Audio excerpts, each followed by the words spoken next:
Bismillahirrahmanirrahim. Assalamualaikum warahmatullahi wabarakatuh. Alhamdulillahirabbil alamin wassalatu wassalamu ala asyrafil anbiya'i wal mursalin sayyidina Muhammad wa ala alihi wa sahbihi ajma'in. Rabbi shrah li sadri wa yassir li amri wahlul 'uqdatam min lisani yafqahu qawli. Alhamdulillah, bersama saya lagi dengan Muhammad Hamdan Al-Ghazali dalam Tauhid Metafisik. Pada kesempatan yang berbahagia ini kita akan membahas tentang video mabuk ketuhanan atau mahabbah. Tonton video ini sampai selesai supaya Anda mengerti, tidak gagal faham dan tidak menjadi fitnah karena kegagal fahaman Anda. Sepanjang hidup seorang pecinta Tuhan, yang difikirkan adalah bagaimana dia bisa menyenangkan Tuhannya, bisa melayani Tuhannya dengan sepenuh hati. Ketika yang berbicara adalah cinta, maka tidak ada lagi ukuran salah benar, pahala dan dosa, bahkan tidak ada juga surga dan neraka. Bagaimana mungkin seorang yang sedang jatuh cinta bisa kita tawarkan kenikmatan lain, sementara dia sedang hanyut dengan cintanya? Sejuta kenikmatan yang ditawarkan tidak akan mempengaruhi sedikit pun khusyuk dia kepada sang kekasih. Cinta tidak mengenal logika dan akal pun terkadang menjadi lumpuh. Lalu bagaimana mungkin kita bisa menghukum ucapan orang-orang yang sedang dimabuk cinta? Engkau adalah wanita tercantik sedunia, tak ada yang bisa menandingi kecantikanmu. Atau ungkapan engkau adalah pria paling ganteng sejagat raya, hanya orang gila yang mengatakan dirimu tidak ganteng. Kita yang sedang tidak jatuh cinta kemudian dengan santai menilai ucapan-ucapan orang yang sedang tenggelam dalam lautan cinta memakai logika orang sehat. Tentu saja kita menilai mereka dengan penilaian yang salah. Wanita yang dimaksud dia paling cantik sedunia, jangankan bisa bertanding di ajang Miss Universe. Di pertandingan wanita paling cantik sekelurahan saja bisa kalah. Tapi apakah kita bisa menggugat penilaian orang yang dimabuk cinta? Jawabannya tidak. Kalau ada yang menilai dengan penilaian orang normal, maka yang menilai itu tergolong kurang normal. Begitu juga ucapan-ucapan dan tindakan orang yang sedang mabuk cinta dengan Tuhan atau mabuk cinta dengan Rasul, maka logika tidak lagi bisa jalan.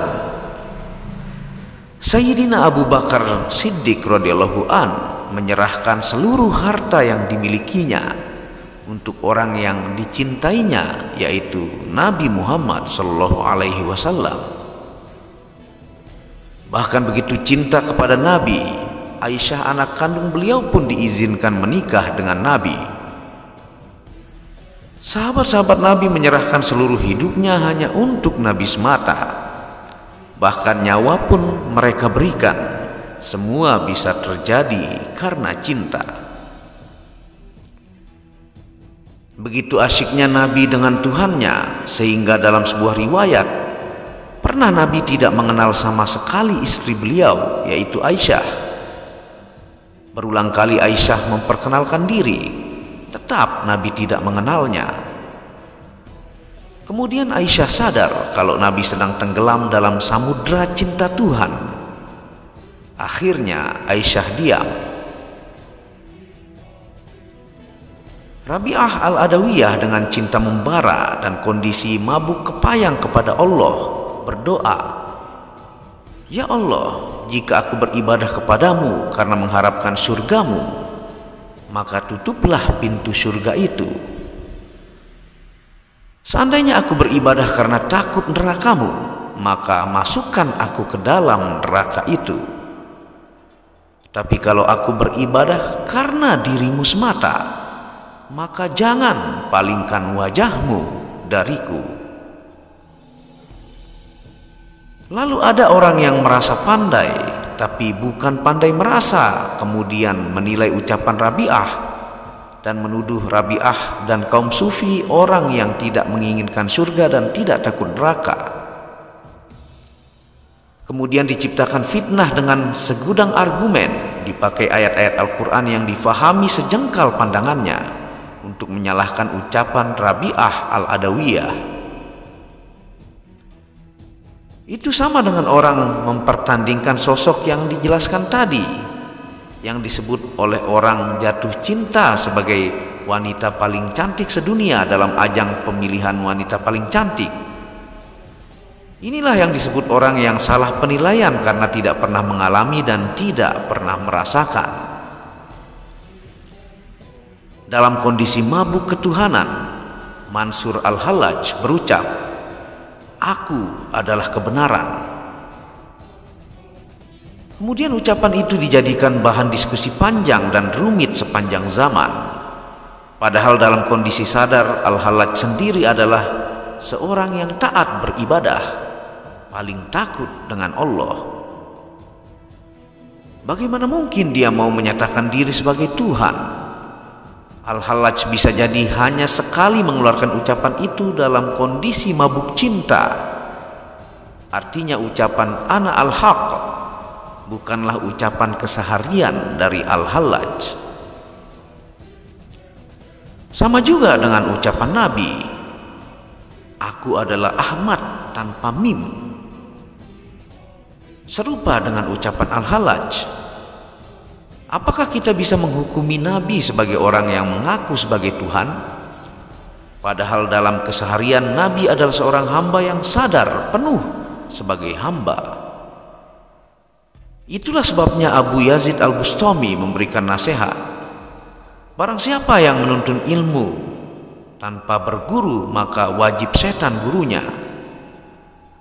Ucapan-ucapan sufi kita nilai dari sudut pandang ilmu di luar sufi, maka tentu saja kita menganggap mereka sesat dan salah. Bagaimana mungkin seorang ahli hukum bisa menilai tindakan seorang dokter atau seorang insinyur karena memang kedua ilmu itu berbeda? Kalau ingin menilai kualitas seorang dokter, maka harus memakai ilmu kedokteran. Kalau ingin menilai ucapan seorang pengamal tasawuf, harus memakai ilmu tasawuf. Menuntut ilmu hanya dengan membaca tanpa memiliki guru lebih banyak kelirunya daripada benarnya. Banyak ucapan-ucapan dari orang sufi yang dianggap keliru karena menilainya dengan menggunakan ilmu yang berbeda. Kadang dengan bangga mengatakan berdasarkan ayat ini, hadis riwayat ini, ucapan sufi itu keliru dan sesat. Mereka yang menilai itu lupa bahwa kaum sufi itu adalah orang yang sangat faham Al-Quran dan hadis. Bahkan atas izin Allah mereka sanggup memahami lapisan-lapisan yang tersirat dan tersembunyi dari tersuratnya Al-Quran.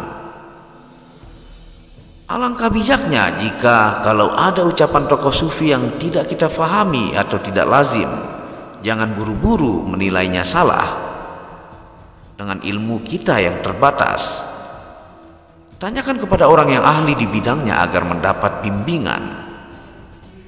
Menutup video singkat ini saya memberikan ucapan, jangan pernah menilai ucapan orang yang sedang jatuh cinta, karena ucapannya tidak bisa dijadikan dasar hukum sebagai benar atau salah. Hanya orang yang tenggelam dalam cinta saja yang bisa memahami ucapan orang yang dimabuk cinta. Wallahu a'lamu bishawab. Terima kasih sudah menonton video tentang mabuk ketuhanan ataukah mahabbah. Itulah sebagian efek dari level mahabbah cintanya seseorang kepada Tuhan. Kadang sang pengamal tidak sadar ucapan itu keluar seperti ana al-haq, akulah Ahmad tanpa mim, saking mabuk cintanya kepada Tuhan Allah Subhanahu wa taala.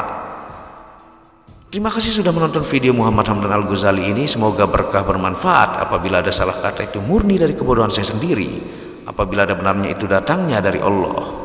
Dukung channel ini untuk mengembangkan dan kliklah merah subscribe gratis dan lonceng notifikasi gratis, tidak ada ruginya.